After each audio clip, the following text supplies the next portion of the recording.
Hello everyone दोस्तों, क्या हाल चाल आप लोगों का। आज है हमारा 1000 वीडियोस की सीरीज का 199 नंबर का वीडियो। फ्रेंड्स, आज जो मैंने चैप्टर स्टार्ट किया है वो हमारा है numerical analysis chapter. Numerical analysis में आज मैं जो हमारे पास मेथड को डिस्कस करने वाला हूँ वो है Newton's forward difference interpolation method. अब इसके लिए मैंने जो क्वेश्चन लिया है वो है the ordinates of the normal curve are given by the following table. अब यहाँ से मुझे एक्स एंड वाई की वैल्यूज दे दी गई है। अब पहली चीज़ तो आप ऑब्जर्व ये करिए कि यहाँ पे x की जो सभी वैल्यूज़ हैं इन सभी में हमारे पास में जो डिफरेंस है वो डिफरेंस क्या है, फाइनाइट है। यानी कि यहाँ पे भी 0.2 प्लस हुआ है, यहाँ पे अगेन 0.2 प्लस हुआ है, अगेन 0.2 प्लस हुआ है एंड अगेन 0.2 प्लस हुआ है। इट मीन्स जब हम फाइनाइट डिफरेंस के लिए वैल्यू कैलकुलेट करने के लिए by the method of Newton's forward difference interpolation use में ले रहे हैं तो हम यहाँ पे कंक्लूड कर सकते हैं कि Newton's forward difference interpolation formula जो है, जो मेथड है, वो फाइनाइट डिफरेंस के लिए यूज में लिया जाता है। ओके, इतनी बात क्लियर। चलिए अब शुरू करते हैं क्वेश्चन। जब भी हम Newton's forward difference interpolation method use में लेंगे तो हमें इसके लिए डिफरेंस की टेबल फॉर्म करनी पड़ेगी जो कि फॉरवर्ड डिफरेंस टेबल होगी। अब फॉरवर्ड डिफरेंस टेबल हम किस तरह से फॉर्म करते हैं ये जानने के लिए मैंने हमारे पास अज्यूम कर ली है कुछ वैल्यूज़ को। एक्स की वैल्यूज़ को हमने अज्यूम कर लिया x naught plus H, x naught plus 2h, x naught plus 3h and x naught plus 4h। अब मैंने इस फॉर्म में हमारे पास वैल्यूज़ को क्यों लिखा है, आपको ये शो करने के लिए कि यहाँ पे इन सभी के बीच में फाइनाइट डिफरेंसेस है। यानी कि यहाँ पे भी एच का डिफरेंस है, अगेन यहाँ पे एच का डिफरेंस है एंड अगेन यहाँ पे एच का डिफरेंस है। ओके, अब एक्स नोट के रेस्पेक्टिवली हमारे पास जो वैल्यू गिवन है वो वाई नोट है and x naught plus H के लिए y1, 2h के लिए y2, 3h के लिए y3 एंड 4h के लिए y4। ओके, अब देखिए हम किस तरह से यहाँ पे फर्स्ट डिफरेंस कैलकुलेट करेंगे। फर्स्ट फॉरवर्ड डिफरेंस कैलकुलेट करने के लिए फर्स्ट ऑफ ऑल आप यही जानिए कि फॉरवर्ड डिफरेंस नोटेशन हमारे पास होता है ये डेल का साइन हमारे पास होता है जिसे हम फॉरवर्ड डिफरेंस नोटेशन कहते हैं। एंड फर्स्ट फॉरवर्ड डिफरेंस जब आप कैलकुलेट करेंगे तो इसके लिए हमारे पास फॉर्मूला है del Y of N is equal to Y of N plus one minus में वाई ऑफ एन। अब यहाँ पे मैं यहाँ पे जीरो के लिए कैलकुलेट कर रहा हूँ तो मैं एन की वैल्यू को जीरो रखूंगा, यानी कि del of Y zero is equal to Y of one minus Y of zero. Y of one minus Y of zero बोला है मैंने, यानी कि Y of one minus Y of zero. नीचे वाली वैल्यू में से ऊपर वाली वैल्यू को आप माइनस करेंगे तो हमारे पास ऊपर वाली वैल्यू का डेल वाई वन आएगा। यानी कि ऊपर वाली वैल्यू का फर्स्ट फॉरवर्ड डिफरेंस हमें मिलेगा जब नीचे वाली वैल्यू से ऊपर वाली वैल्यू को माइनस करेंगे। तो एज इट इज यहाँ पे y2 माइनस वाई वन करेंगे तो ऊपर वाली वैल्यू का फर्स्ट फॉरवर्ड डिफरेंस यानी कि del Y one.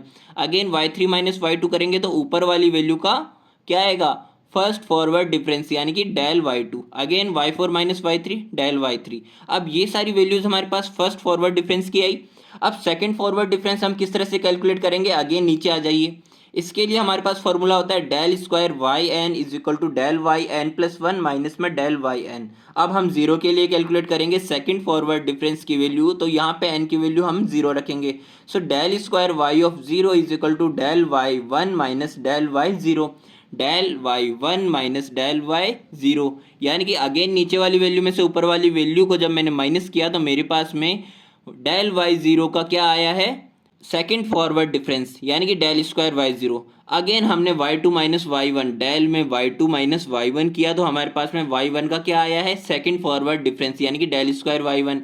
And again यहाँ से Y three minus Y two किया तो हमारे पास क्या आया, y2 का सेकंड फॉरवर्ड डिफरेंस यानी कि डेल स्क्वायर y2। तो यहाँ से अब हमें सीरीज चलाती रहनी है। देखिए हम किस तरह से del square y1 minus Y nought करेंगे तो हमारे पास क्या आ जाएगा, डेल क्यूब y0, जो कि हमारे पास क्या है, थर्ड फॉरवर्ड डिफरेंस y0 का।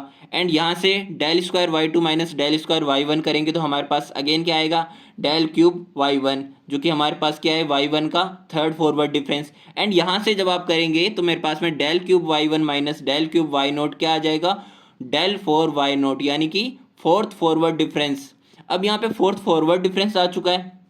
और आपने एक चीज नोटिस की कि हमने वाई नोट यहाँ पे Y one minus Y nought किया तो मेरे पास जो वैल्यू आई वो मैंने इन दोनों के बीच में रखी। एंड यहाँ से भी इनके बीच में रखी, यहाँ से भी इनके बीच में रखी, यहाँ से भी इनके बीच में। एंड इसी तरह से हम आगे फॉरवर्ड में अप्लाई करते गए तो मेरे पास में ये वैल्यूज़ क्या हो रही है, एकदम एक ट्रैंगुलर शेप में फॉर्म हो रही है और ये डिक्रीज हो रही है। यहाँ पे 1 2 3 4 5 था, 4 3 2 एंड 1। ठीक है, तो अब देखिए मैं क्वेश्चन में हमारे पास जो वैल्यूज गिवन है एक्स एंड वाई की, इससे हम किस तरह से फॉरवर्ड डिफरेंस की टेबल को फॉर्म करते हैं वो बताता हूँ। सो पहली चीज तो आप ये जान लीजिए कि अगर क्वेश्चन में आपके पास में न्यूटन्स फॉरवर्ड डिफरेंस इंटरपोलेशन की जगह पे अगर आ जाता है कि Gregory Newton's forward difference interpolation method से आप सॉल्व करिए, तो आपको कंफ्यूज नहीं होना है। ये दोनों हमारे पास एक ही मेथड के नाम है। ओके, अब हमारे पास क्वेश्चन में जो गिवन थी वैल्यूज एक्स एंड वाई की, इन वैल्यूज को हमने एज इट इज यहाँ पे रख दिया है।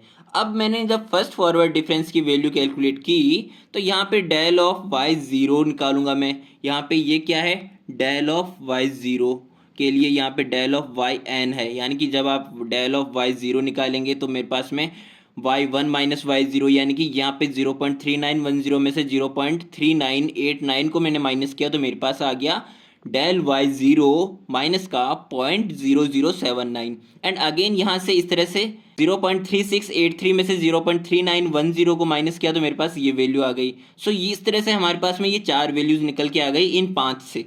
आई इतनी बात समझ में? और ये सभी वैल्यूज हमारे पास किसकी वैल्यू निकल के आई, फर्स्ट फॉरवर्ड डिफरेंस की।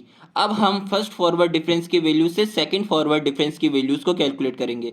सो सेकंड फॉरवर्ड डिफरेंस की वैल्यूज को कैलकुलेट करने के लिए हमें फर्स्ट फॉरवर्ड डिफरेंस की वैल्यूज से माइनस करना पड़ेगा। यानी कि यहाँ पे ये जो डेल ऑफ वाई वन है इसमें से मैं माइनस करूंगा डेल ऑफ वाई ज़ीरो की वैल्यू को, तो यहाँ से माइनस करूंगा तो मेरे पास आएगा माइनस का 0.0148, जो कि मेरे पास किसकी वैल्यू है, del square Y of N, यानी कि डेल स्क्वायर वाई ज़ीरो की वैल्यू है ये डेल स्क्वायर वाई वन की वैल्यू है, ये डेल स्क्वायर वाई थ्री की वैल्यू है। तो अगेन यहाँ पे फर्स्ट फॉरवर्ड डिफरेंस की चार वैल्यूज से सेकेंड फॉरवर्ड डिफरेंस की तीन वैल्यूज निकल के आ गई है।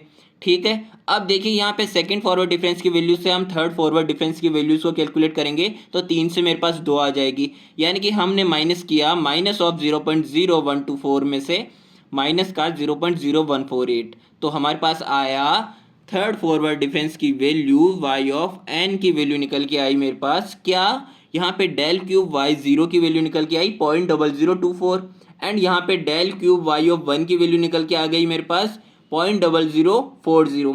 अब यहाँ पे थर्ड फॉरवर्ड डिफरेंस से हमने क्या निकाला, फोर्थ फॉरवर्ड डिफरेंस की वैल्यू, जो कि मेरे पास क्या आई है 0.0016, जिसको मैं क्या कह सकता हूँ कि del four of Y of N, यानी कि del four of Y zero की वैल्यू हमारे पास आ गई है। ये आती है इतनी बात समझ में? चलिए, अब हमारे पास क्वेश्चन में मैंने फर्स्ट चीज़ जो आपको बताई थी कि हमारे पास न्यूटन्स फॉरवर्ड डिफरेंस इंटरपोलेशन का मेथड हम अप्लाई कर सकते हैं जब हमारे पास एक्स की वैल्यूज़ क्या है, फाइनाइट डिफरेंस है, यानी कि यहाँ पे 0.2 का डिफरेंस है, अगेन यहाँ पे 0.2 का डिफरेंस है, अगेन यहाँ पे 0.2।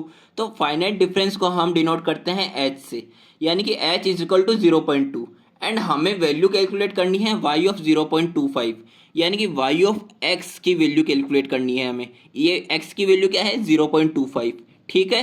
तो यहाँ पे हमारे पास जो वाई ऑफ एक्स है, यानी कि एक्स 0.25 वो 0.2 एंड 0.4 के बीच में वेरी कर रहा है। आती है इतनी बात समझ में? तो हमारे पास देखिए ये वाली वैल्यू क्या है, एक्स नोट है, इसको मैंने कंसिडर किया है x1, ये x2 है, ठीक है। तो x1 एंड x2 के बीच में वेरी कर रही है हमारी वैल्यू, जैसा कि मैंने बताया। तो यहाँ पे x1 एंड x2 के बीच में वैल्यू वेरी कर रही है, इट मीन्स हमारे पास x1 plus H U is equal to क्या हो जाएगा 0.25 हो जाएगा। तो यहाँ से x1 की वैल्यू हमारे पास क्या है 0.2। ओके, अब 0.2 हमारे पास जब x1 की वैल्यू मिल चुकी है तो हमको वैल्यू किसकी निकालनी है यहाँ से, जब आपको h भी पता है 0.2 तो हम u यहाँ से निकालेंगे x minus x1 divided by h। Okay, तो u इज इक्वल टू हमारे पास क्या आ जाएगा, x जो कि 0.25 है, x1 जो कि 0.2 है, डिवाइडेड बाई h जो कि हमारे पास फाइनाइट डिफरेंस क्या है 0.2। तो यहाँ से u की वैल्यू मेरे पास क्या आ चुकी है 0.25। अब देखिए हम यहाँ से फॉर्मूला हम किस तरह से अप्लाई करेंगे। सो हमारे पास जो फॉर्मूला है Newton's forward difference interpolation formula या फिर Gregory Newton's forward difference interpolation formula, जब हमारे पास फॉर्मूला किसके लिए है एक्स नोट और एक्स नोट प्लस एच के लिए, अगर इन दोनों के बीच में वैल्यू वेरी करती है तो हमारे पास फॉर्मूला होगा polynomial of nth degree X naught plus H U is equal to Y naught plus U multiplication del Y naught plus में U multiplication U minus one divided by 2 factorial del square Y naught plus U minus one U minus two divided by 3 factorial. अब देखिए यहाँ पे 3 factorial होते हैं, यहाँ पे del cube Y nought आ रहा है, यहाँ पे n फैक्टोरियल तो del to the power n Y of n आ रहा है। तो ये इस तरह से आप इसको याद रख सकते हैं कि अगर हमारे पास में 2 फैक्टोरियल है डिनोमिनेटर में तो हमारे पास न्यूमरेटर में डेल स्क्वायर वाई नोट आएगा। अब यहाँ पे वाई नोट सब में क्यों ले रहे हैं, क्योंकि हमारे पास जो वैल्यू है जिसकी वैल्यू निकालनी है वो वैल्यू एक्स नोट और एक्स नोट प्लस में एच के बीच में वेरी करती है। तो इसी तरह से हमारे पास यहाँ पे जो क्वेश्चन में गिवन था ना y ऑफ 0.25, वो y ऑफ 0.25 में जो x है यानी कि 0.25 है वो 0.2 और 0.4 के बीच में वेरी करता है। जो 0.2 है वो x1 की वैल्यू है जो मैंने लास्ट पेज पे बताई थी, एंड 0.4 है वो x2 की वैल्यू है।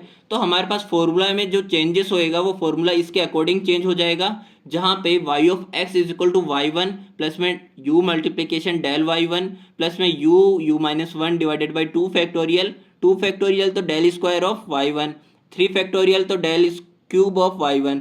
अब देखिए मैंने डेल क्यूब ऑफ y1 तक ही क्यों लिया है ये वैल्यू को। देखिए जब हमने हमारी टेबल फॉर्म की और हमारी टेबल में 0.2 से 0.4 के बीच में वेरी कर रही है वैल्यू, तो ये हमारे पास किसकी वैल्यू है, y1 की वैल्यू है। ये डेल ऑफ y1 की वैल्यू है। ये हमारे पास किसकी वैल्यू है, डेल स्क्वायर y1 की वैल्यू है, एंड ये डेल क्यूब y1 की वैल्यू है। तो इसके बाद में तो हमारे पास वैल्यूज़ है ही नहीं ना। हम इस तरह से चल रहे हैं यहाँ पे, इस तरह से ये एक एरो खींच देंगे अगर आप, तो आपके पास में एकदम स्ट्रेट लाइन मिलेगी आपको, ठीक है। तो देखिए हम किस तरह से यहाँ पे, इस कारण से यहाँ पे डेल क्यूब ऑफ y1 तक ही हमने वैल्यूज़ के लिए फॉर्मूला लिखा है। ओके, सो यहाँ से हमारे पास में जो जो वैल्यूज़ हमें चाहिए थी टेबल से, y1 del square y1 and del cube y1, इन सभी की वैल्यूज़ हमने वहाँ से लिख ली है। एंड y1 की वैल्यू हम जानते ही हैं 0.3910 है, जो कि हमारे पास सेकेंड वैल्यू थी। अब y ऑफ 0.25 यानी कि हमारे पास जो फॉर्मूला है y ऑफ x का, उसमें x की वैल्यू रख दी है हमने। y ऑफ 0.25 जो है वैल्यू हमें क्वेश्चन में गिवन है, जिसकी वैल्यू हमें डिटरमाइन करनी है। इसके अकॉर्डिंग हमने सारी वैल्यूज़ को रख दी है 0.3910 प्लस में 0.25 जो कि हमारे पास u की वैल्यू है, मल्टीप्लीकेशन माइनस का 0.0227 जो कि हमारा डेल ऑफ y1 की वैल्यू है, and again 0.25 u multiplication u minus 1 divided by 2 factorial. अब 2 फैक्टोरियल है तो यहाँ पे हमारे पास डेल स्क्वायर y1 मल्टीप्लाई होगा, 3 फैक्टोरियल है तो डेल क्यूब y1 मल्टीप्लाई होगा। सो इन सभी को जब आप सॉल्व कर लेंगे तो मेरे पास फाइनली y ऑफ 0.25 की वैल्यू मिलेगी, जो कि क्या है 0.38670625। सो ये था हमारा आज का Newton's forward difference interpolation method. So thank you so much देखने के लिए, मिलते हैं हमारे नेक्स्ट वीडियो में।